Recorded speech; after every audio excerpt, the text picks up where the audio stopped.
Kasihnya seperti sungai, kasihnya seperti sungai. Haleluya, puji Tuhan. Shalom, saudaraku dalam Tuhan, terpujilah nama Tuhan di atas kerajaan sorga, yang hari-hari ini menjamah hati orang-orang yang belum percaya, menjadi orang percaya kepada Kristus.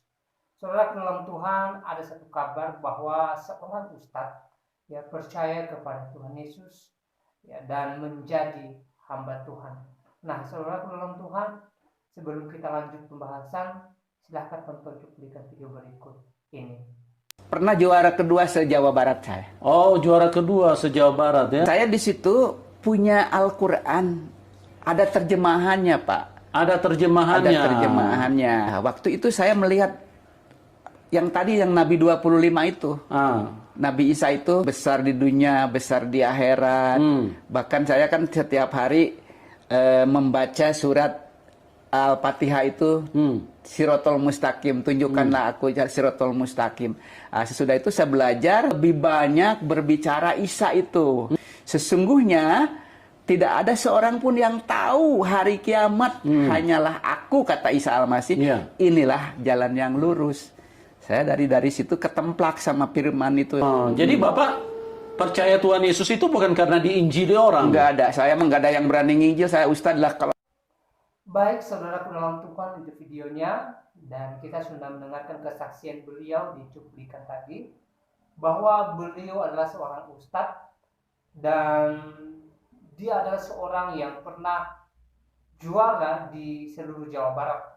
Nah, saudaraku dalam Tuhan, ini tentunya kabar sukacita bagi kita, di mana orang yang seharusnya tidak percaya Yesus, oleh jamahan Tuhan, dia percaya kepada Kristus, bahkan dia menjadi hamba Tuhan, dia bersaksi untuk Kristus.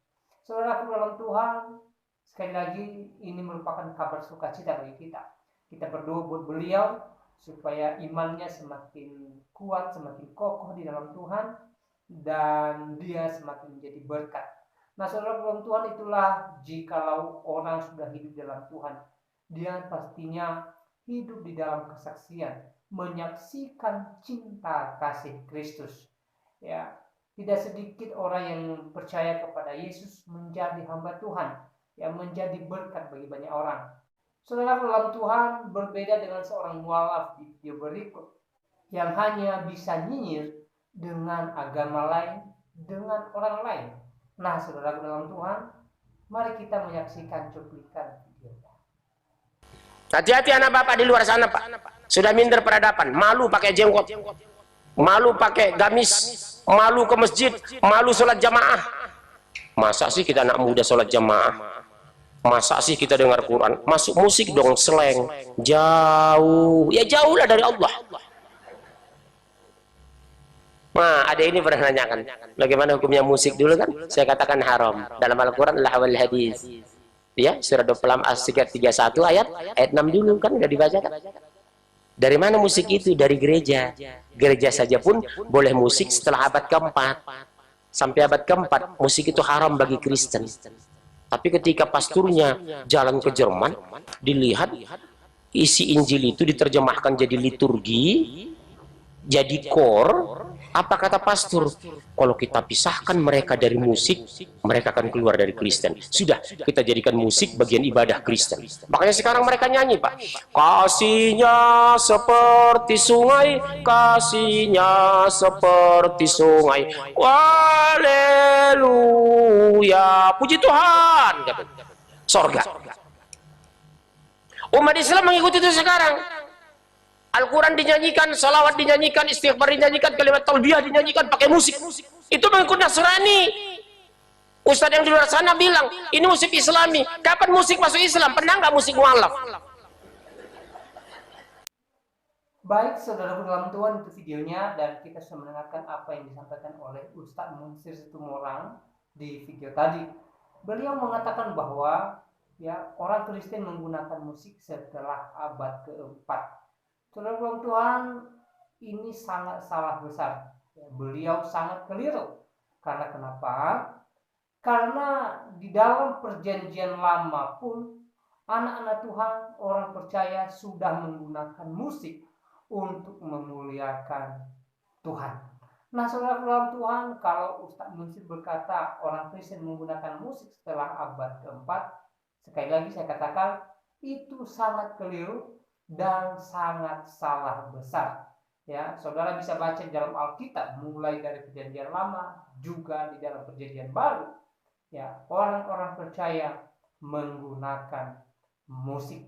Nah, saudara dalam Tuhan, itulah bedanya murtadin dengan mualaf.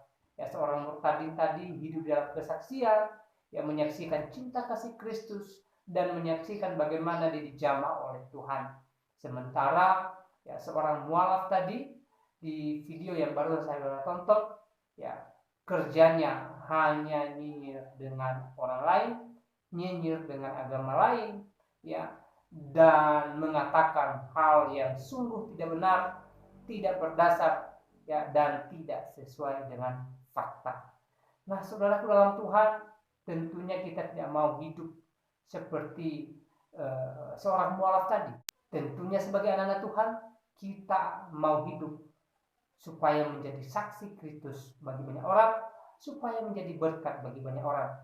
Jangan karena jabatan, jangan karena mencari nama, ya, kita mengatakan hal yang bukan-bukan, kita mengatakan hal yang tidak-tidak, seperti Ustadz Munsir Situmorang tadi. Saudara dalam Tuhan, itu merupakan hal yang tidak terpuji dan merupakan hal yang tidak baik.